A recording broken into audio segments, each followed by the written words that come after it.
Numéro 4, Introduction au monde des affaires.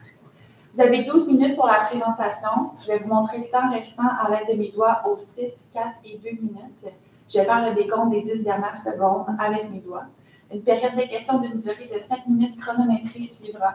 Après les 5 minutes, je vais annoncer la fin de celle-ci. Si vous êtes en train de répondre à une question, veuillez conclure brièvement.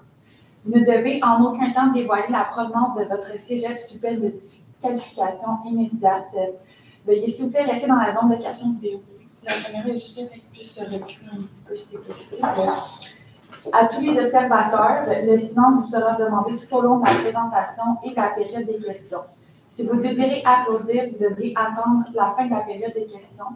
Vous ne devez en aucun temps dévoiler la provenance de l'équipe qui présente. Aucune entrée ni sortie de la salle n'est permise durant la présentation ou la période des questions. Veuillez éteindre la sonnerie de vos téléphones. J'inviterai maintenant les juges à se présenter et vous pourrez par la suite débuter. Bonjour, je m'appelle Karine Rainville, enseignante collégiale, technique administrative et coordonnatrice de département. Bonjour, William Chénier, je suis président du comité de compétition à l'Université de Sherbrooke et propriétaire chez Camus. Bonjour, Juliane Desroches, je suis fiscaliste chez EY et je suis également dans le comité compétition. Alexandre Active, conseillère de son patrimoine chez IG de son patrimoine. Bonjour. Bonjour. Parfait. Donc, on peut commencer. Parfait. Bonjour, je m'appelle Alexandrine, je suis conseillère chez Cabinet Expert Conseil. Je vais vous présenter brièvement mes coéquipières. Donc, voici Maïté. Bonjour. Puis ma collègue Alexia. Bonjour. Donc, je vais commencer par vous présenter le plan de la présentation d'aujourd'hui. Nous allons commencer par juste faire un petit récapitulatif de la mission de l'entreprise. Ensuite, nous allons voir les valeurs, la vision. Nous allons par la suite parler des forces et des faiblesses, des opportunités et des menaces. Nous allons passer ensuite au PESTEL, au 4P. Nous allons voir aussi le développement durable, puis nous allons terminer par nos recommandations. Aujourd'hui, vous nous avez demandé comme mandat de compléter votre plan d'affaires pour que vous puissiez le présenter à votre conseiller financier. Donc, la mission, c'est de transporter les clients dans un moment magique et qui incite à l'évasion. Donc, acheter la bougie, c'est pas juste acheter la bougie, c'est acheter un sentiment, acheter vraiment un événement, quelque chose de proche. C'est plus que juste un achat. De plus, on a sorti 3 grandes valeurs, dont la créativité. On a lu à plusieurs reprises que la créativité était très importante pour vous, de sortir au-delà du lot et d'être vraiment démarqué à travers le monde. De plus, il y avait l'authenticité. On a vu que aussi c'était très important pour vous d'être vous, être honnête et de suivre à vos valeurs, de les présenter et les tenir, et d'être unique. Donc, vraiment venir chercher les personnes par ce qu'ils sont et pas seulement vendre plein de choses pour le vendre, mais vraiment venir chercher des sentiments d'intérieur. Donc, la vision de votre entreprise, c'est vraiment de se démarquer auprès de la clientèle tout en respectant vos valeurs initiales qui sont justement, comme on l'a mentionné, très importantes. Vous aimeriez également devenir connu, ce serait vraiment votre objectif. Donc, la vision de l'entreprise. Ensuite, pour ce qui est des forces et des faiblesses, pour commencer avec les forces, donc, on avait les 2 grandes forces, c'était entre autres Camille et Raphaël. Comme ça mentionnait dans le texte, Raphaël est diplômé du cégep en arts visuels, donc on pense que c'est une force en tant que telle pour la compagnie Safi. Raphaël pourrait emmener quelque chose de bien au niveau comme du branding, donc tout ce qui est, exemple, les étiquettes qu'on va coller sur les chandelles. Elle pourrait faire quelque chose de beau avec ça. Puis Camille, elle est diplômée en administration des affaires. Donc, c'est sûr qu'elle se connaît super bien en marketing, en comptabilité. Puis dans ces choses-là, donc, Raphaël pourrait plus, mettons, gérer les choses de branding. Puis Camille, elle, c'est peut-être plus qu'est-ce qui est budget et marketing, puis toutes ces choses-là. Ensuite, c'est sûr aussi que c'est des jeunes, donc ça apporte quelque chose de nouveau, ça apporte quelque chose de nouveau au marché, justement. Puis, on trouvait ça intéressant que Camille et Raphaël aient fait une étude de marché au début, là, comme ça mentionnait dans le texte, ils ont été chercher l'âge des personnes ciblées, donc ça dit que c'était environ 30 ans. Puis ils ont fait aussi une étude de marché sur les réseaux sociaux, donc quel âge ciblé environ pour les réseaux sociaux, combien de pourcentage ces gens-là vont sur tel réseau sociaux précis. De plus, on a ressorti vos faiblesses. On a vu que la formatrice était impulsive. On l'a ressorti comme une faiblesse parce que des fois, l'impulsivité peut s'unir à plus de choses. Donc, plusieurs idées en même temps, plusieurs projets en même temps. Donc, parfois, ça peut nous ralentir au lieu de nous faire avancer. Et aussi, ça peut créer une instabilité. Donc, ce que je veux dire par là, l'instabilité, c'est qu'on peut être mélangé avec plusieurs projets ou, au contraire, être sous-projet parce qu'on n'est pas sûr. Et aussi, on a vu dans notre mandat qu'elle avait fait plusieurs fois plusieurs projets, elle voulait ouvrir plusieurs entreprises. Donc, peut-être le fait d'avoir beaucoup d'idées en même temps pourrait être un gros mélange. Et aussi, il y avait le budget. On a vu qu'il y avait un budget limité. Donc, parfois, si le budget est limité, on ne peut pas faire toutes les idées qu'on veut. Et aussi, le nom Lumina Eco. On a vu qu'il y a des bijouteries qui tiennent ce nom-là et que ça pourrait être un grand enjeu. Donc, peut-être, vu qu'on aime ça, offrir des cadeaux, on offre souvent une bougie ou des bijoux. Donc, peut-être avoir deux noms en même temps, ça pourrait faire une collision. Ensuite, pour les opportunités et menaces. Des opportunités, on a sorti des cadeaux. On aime ça, se faire offrir des bougies comme cadeau. C'est une très belle idée. De plus, les nouveaux clients, la fidélité, sortir plusieurs variétés, ça peut être super intéressant. Ça peut venir chercher de nouveaux clients. Ça peut vraiment créer quelque chose de fort. On a des partenariats avec des influenceurs, des personnes plutôt bien connues. Ça peut être une opportunité de sortir les bougies en ligne ou sur plein d'autres plateformes. Le marché, on a vu qu'il était en croissance de 5,26 % par année. Donc, c'est une grande opportunité, une grande porte ouverte pour la compagnie. Et le pouvoir d'achat, on a vu qu'il est très augmenté pour les familles. Et ça peut être aussi une autre porte pour plus de choses.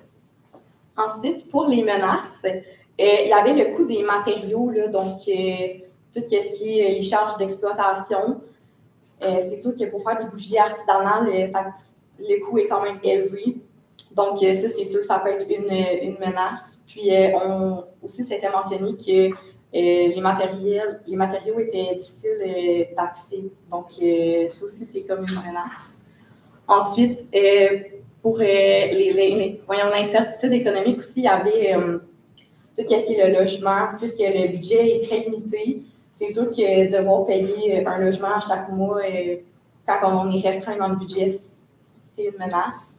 Il y avait la concurrence aussi, surtout la compagnie Marie Chandelle puis Bath & Body Works. Ça, c'est sûr que c'est deux concurrents, donc c'est des grosses menaces pour le marché.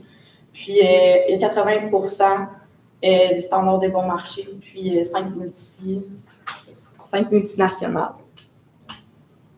Donc, le PESTEL, on a sorti pour le politique et le légal qu'il y a beaucoup de lois strictes pour l'emballage, la composition. On doit suivre beaucoup de choses pour la composante de la chandelle. On doit sortir tous ces ingrédients en arrière pour pas qu'il y ait le produit néfaste ou même toxique. Donc, ça peut être un grand enjeu qui peut venir nous faire un petit frein, vu qu'on a un petit budget et on aimerait offrir quelque chose de bien.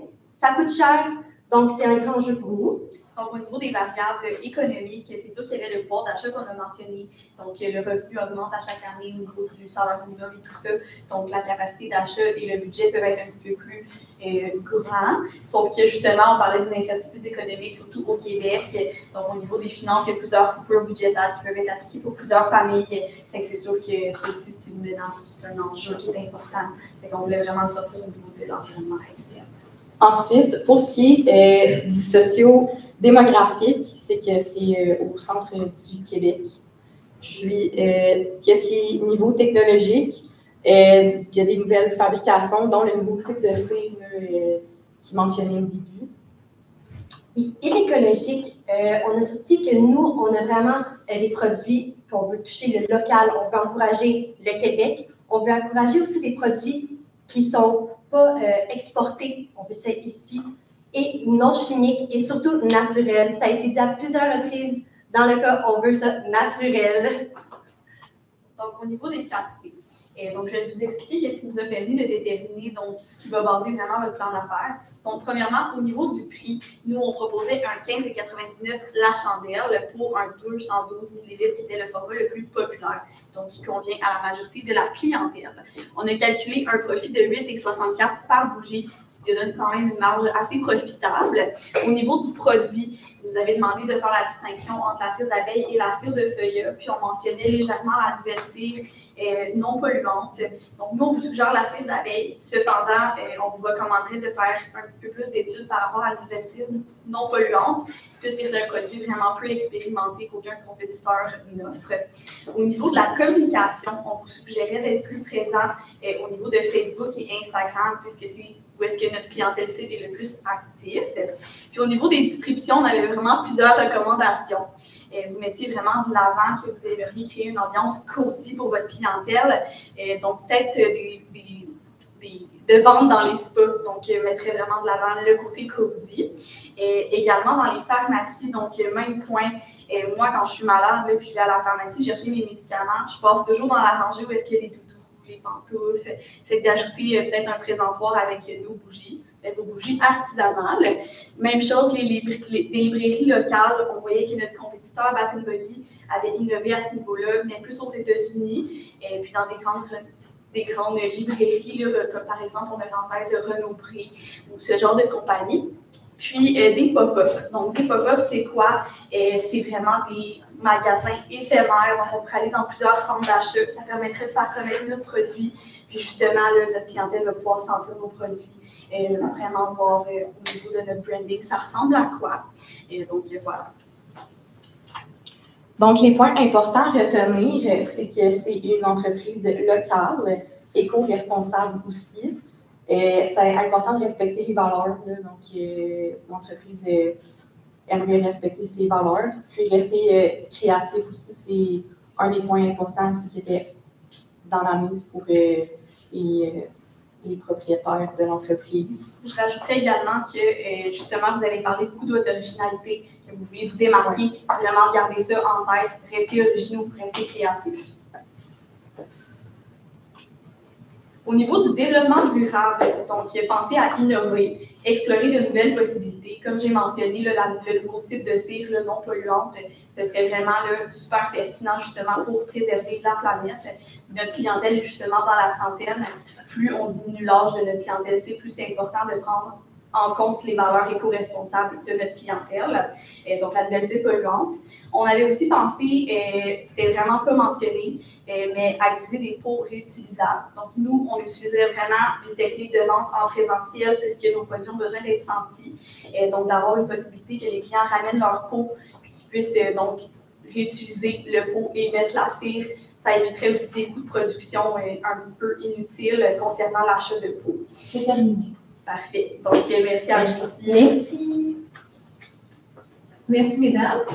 J'ai une question pour vous. Votre concurrent direct est Marie. Comment allez-vous vous démarquer de ce compétiteur? Parfait. Ben, Marie, eux, ils sont vraiment ciblés sur, pareillement que nous, l'écologie. Ils font attention à ce qu'ils mettent. Et aussi, ils ont plusieurs petits locales, ils les vendent à des places. Nous aussi, ça serait de faire ça. Mais nous, on voudrait se distinguer en faisant des petits pop-up un peu partout, ben, de vous dire, de faire des petits pop-up partout, histoire d'aller dans plusieurs villes, de quelques jours, faire sentir, faire vraiment tester des chandelles pour que le monde puisse sentir, savoir ce qu'ils veulent. Et ça touche une clientèle encore plus, donc ils peuvent soit commander en même temps qu'on est là, ou ils vont aller voir à des petites boutiques où qu'on a. Donc ça ferait nous distinguer du lot. Donc, j'aimerais finaliser aussi avec ce point-là. Donc, c'est sûr que nous, justement, on prend vraiment pas de vente en ligne puisque ça va engendrer des coûts de transport. Et puis, Marie, eux, faisaient de la vente en ligne. Puis, ils faisaient vraiment la vente chez des fleuristes et puis des antiquaires, des magasins vraiment, des magasins, si on peut appeler ça comme ça, qui sont vraiment à petite échelle et artisanaux. Nous, on vise vraiment pas ces points de vente-là. Parfait, merci. Vous avez mentionné que vous allez utiliser la cire d'abeille. Dans le cas où il mentionne que c'est quand même un produit que les matières premières peuvent fluctuer au travers de l'année, mais comment vous allez vous assurer de toujours avoir assez de stock avec vous pour assurer les ventes? Parfait. Donc, je peux y aller. Donc, dans le fond, nous, on a vraiment recommandé justement d'aller explorer les nouvelles cibles polluantes. Donc, ce serait éventuellement d'offrir les deux. Donc, d'offrir une nouvelle gamme de produits pour nous assurer justement un approvisionnement qui est durable. Moi, j'ai une question par rapport plus au niveau marketing. Là, on parlait justement, puis vous avez parlé justement de Facebook, Instagram, influenceurs aussi que vous avez d'ailleurs nommé. Au niveau des plateformes à cibler, vraiment, parce qu'on parle de Bath & Body Works qui ont des centaines de milliers d'abonnés sur différentes plateformes, qui est un beau concurrent qui comment pourriez-vous vous y prendre pour arriver à être connu, pour avoir une visibilité qui est autant ou presque que vos concurrents? Oui. C'est sûr que, comme on le sait tous, chaque compagnie sont sur les réseaux, pas tous, mais beaucoup, et utilisent souvent Instagram, Facebook. Donc, c'est dur de sortir du lot quand que tout le monde on les cite. Mais nous, c'est sûr qu'on aimerait avoir un petit côté plus local, locaux, vous irez avoir un petit côté local, locaux, en faisant ça, de faire plusieurs posts et aussi aller voir sur d'autres sites. Par exemple, TikTok, c'est super populaire. Beaucoup d'entreprises commencent petites sur TikTok et finissent très grandes. Donc, je pense que ça sera aller voir, se promener dans des villes. Je pense que si ça nous fait qu'on se démarque, de voir, de dire qu'on est là, de se promener, je pense que ça serait une façon de se démarquer, même sur les sites.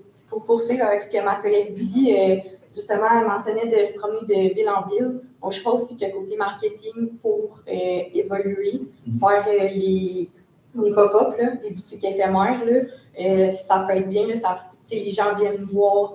On pourrait leur donner des petites cartes d'affaires aussi avec les sites Internet. Puis là, les gens, ça parle beaucoup. Du bouche à oreille aussi. Fait que, ouais. Parfait. Puis au niveau, justement, de l'influenceur, vous parlez d'influenceur, ça engendre énormément de coûts.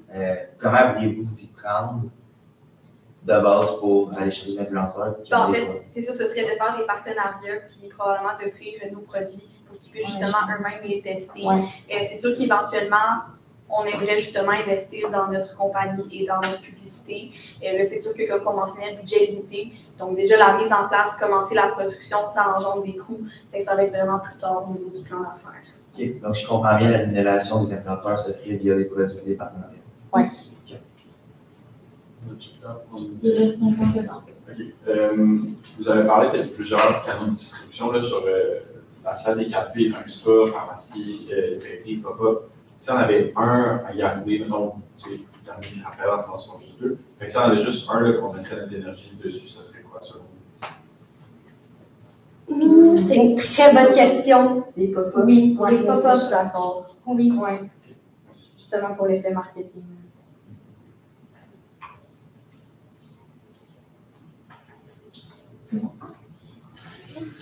Merci beaucoup. Merci. Bonne journée.